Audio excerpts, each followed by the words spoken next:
विशेष श्री सजाय P Matthias, आचार्य Sheila madam, शिक्षकगण, उपस्थित तमाम महानुभावों तथा मित्रों, હું રીવાન ગજ્જર વર્ગ 5A આપ સૌને 2025ના પ્રજાસત્તાક દિવસની શુભેચ્છાઓ પાઠવું છું।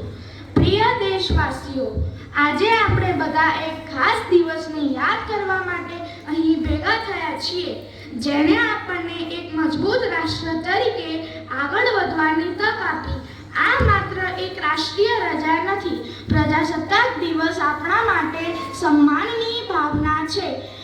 પ્રજાસત્તાક દિવસ આપણને યાદ અપાવે છે કે આપણે એક સાથે છીએ અને એક જ ભારતીય પરિવારના સભ્યો છીએ।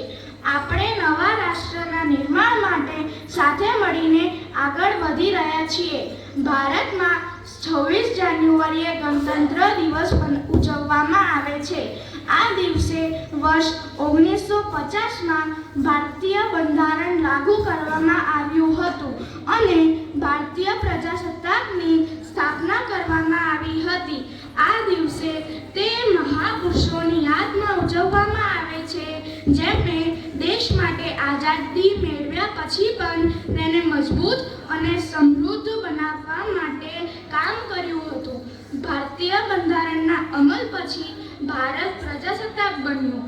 આપણું બંધારણ આપણને યાદ અપાવે છે કે આપણે બધા સમાન છીએ અને એક દેશના નાગરિક છીએ।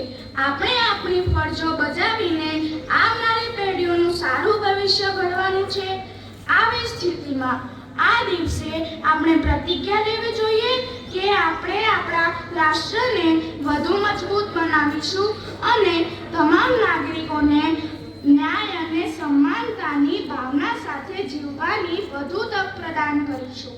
આવો આપણે સૌ સાથે મળીને આ પ્રજાસત્તાક દિવસે સંકલ્પ લઈએ કે આપણે આપણા દેશને નવી ઊંચાઈઓ પર લઈ જઈશું અને સાથે મળીને આપણે એક મજબૂત ભારતનું નિર્માણ કરીશું। તે માટે સાચા દેશભક્તની જેમ દેશને વધુ સારી જગ્યા બનાવવા માટે યોગદાન આપતા રહો।